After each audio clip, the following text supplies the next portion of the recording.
welcome back to the Andres Escobar Talk Show, episode 15. And this is Julia Laugero, Director of Business Development at LMA Escobar Architecture.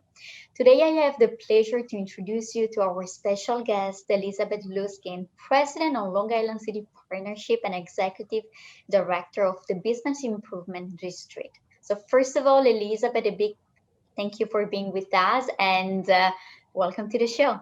Thank you. Fantastic.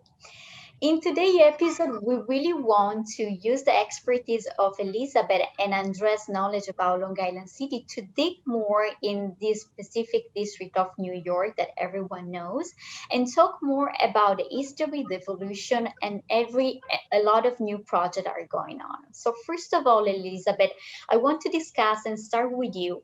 First of all, let me ask you, how do you define, or better, what do you think is the real DNA of Long Island City? I think both at all points in Long Island City's history, this has been a place of pragmatic, creative people. You have some of the most dynamic minds in for centuries industry and now in community and in business and in building homes and families and so on. But they've chosen to be here because it makes sense and because they're around other creative people. And that DNA really, you can find it at any decade in history, and it is alive and well right now, and it is a great part of why this area has continued to grow, be the fastest growing neighborhood in the country, and become this incredible live work mixed use hub that we see today. It makes sense to be here because of what's here, because of the location, because of the transportation, because of the other people, but you also have the room to breathe and think and be creative in whatever field that's going to manifest itself. Well, Long Island City has always been very welcoming to us, and we truly appreciate the opportunities. We've been involved in some of the development projects that started in the mid 2000s. So we were involved in a lot of the projects like the Powerhouse, View 59, Crescent Club, Vert. So we have a very intimate appreciation of Long Island City. I've always been very appreciative about the opportunities that we were given about being part of the development and the new projects in Long Island City. And Elizabeth, if I can add, also ask you something in addition to what you previously said, what do you think that makes Long Island City unique and different from the different and the other neighborhood of the city? Well, we are really a city within New York City. We were a city before New York City came together, but we retain the characteristics of a city. We have everything from urban farms to state-of-the-art film and television studios, and 40 cultural institutions. We are the fastest growing residential neighborhood. We have great jobs. All of these things together, centrally located, is literally the geographic center of New York City, but connected to the world. So Andres talked, yes, we have incredible views of Manhattan, Midtown Manhattan, also the beautiful Cornell Tech on Roosevelt Island and the bridges. But if you turn the other way, east, you can see planes landing and taking off from both LaGuardia and Kennedy, and you can get there in a short and well-determined amount of time because you don't have to cross a river to get there.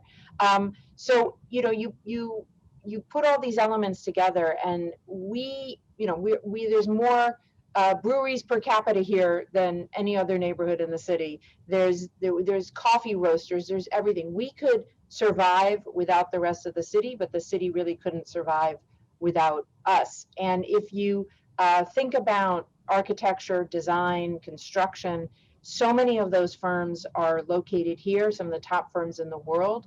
Again, because they can get to any client anywhere, right? You can get to your client in Midtown, you can get to your client downtown, you can get to your client in Paris, you can get to your client in Hong Kong.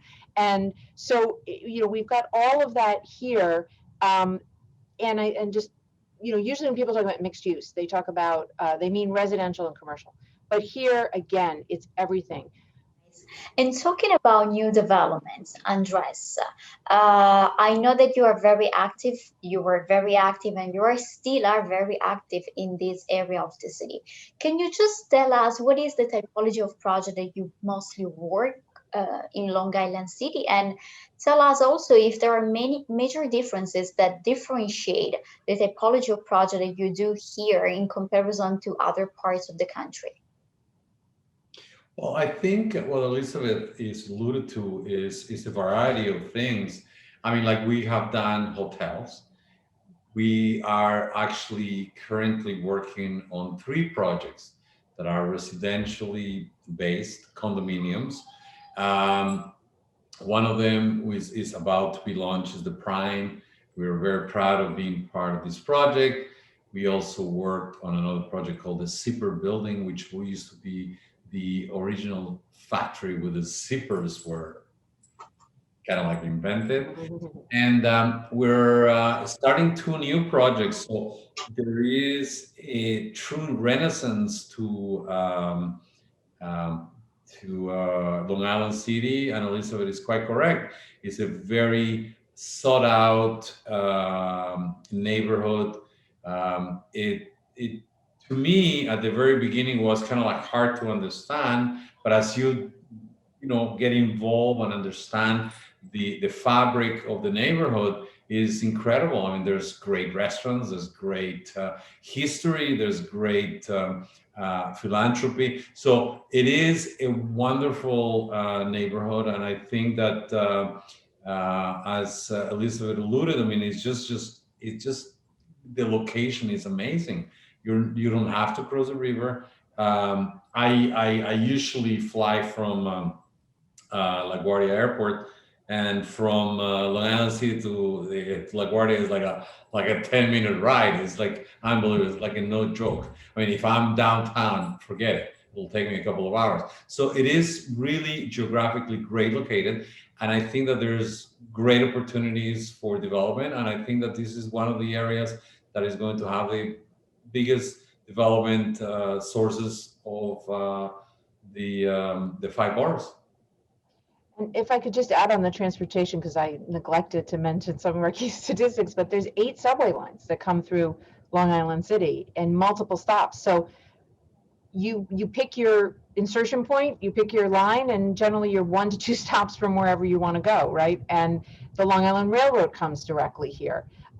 We have multiple ferry stops that can also take you around the 5 boroughs. So you have such rich opportunities for transportation, but you don't actually have to go anywhere if you don't want to, right? I mean, you can go to a Michelin-starred restaurant, or you can get, world street food. You can do any of these things right here, but you also have all of that at your fingertips. When we get back to going to Broadway or Carnegie Hall, again, it's just a couple of stops away on multiple different subway lines.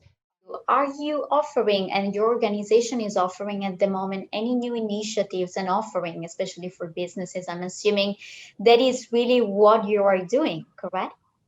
Yes, I mean, we've been around for 40 years and always grounded in business assistance. That's the core. And we still do one-on-one business assistance. We joke everything from financing to fire hydrants. So obviously during COVID, there's been a lot of very specific assistance needed around understanding what the rules and regulations are, accessing the different relief programs, and so on, getting free masks. We've been handing those out. So that all continues. And I would urge any business that's located and are doing business in Long Island City, or any property owner, please reach out to us and see if we can help you. And the list of services is on the website licqns.com.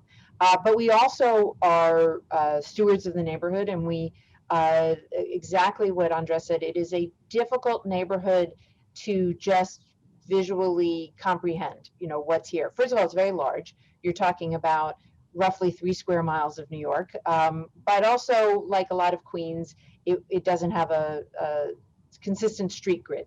And so one of the things that we've done is, and there's a lot of overhead infrastructure, one of the things we've done is create this web portal, LIC Local, which you'll see signs all around Long Island City, QR codes. You don't even need an app, but it helps you understand where you are and what's around you. So you could be standing on a corner, even a very busy corner, and not know that around the corner from you is a Michelin-starred restaurant, or a world-class museum or a climbing gym or any of these things. So it helps you find those things as well as tells you what's going on. So we've piloted that. It's now out and about. It's getting very heavy usage. So I encourage anyone who comes here to explore LIC local, and we'll be putting out more and more signs. This year, we're also going to, and we've also, sorry, during COVID in particular, been really pushing a support LIC local campaign. And online, we have a very robust directory. We're tracking over 650 businesses. Are they open? Are they closed? What are their hours? What are they offering? Are they doing indoor dining, outdoor dining, et cetera? And we have a business directory online, and LIC Local can help you access that as well. So please, please, please support the businesses of Long Island City. This is going to be it's not spring, and we need to keep those businesses going. But we're also going to be investing a lot in the public realm in this year. We had done pre-pandemic a series of public art community projects called LIC Arts Connection. We're going to be hoping to get some more of those out. We're doing something called LIC is Galaxy that's going to be out in Tree Pits in the Bid, and going to be looking for a lot of other public art and public improvement interventions that we can do quickly and easily. So be on the lookout for that as well. Listen, we're happy to help anytime you need us, also for any new initiatives that you're planning to do. So it's going to be our pleasure. Extremely exciting to learn more about Long Island City by literally walking around and discover all these amazing initiatives that you're offering. And so again, Elizabeth, was really a pleasure having you today in the show. We really appreciate your time. To all our viewers, thank you so much for watching, and see you in the next episode. Bye. Thank you. Everyone, and I'm looking forward to walking with Elizabeth.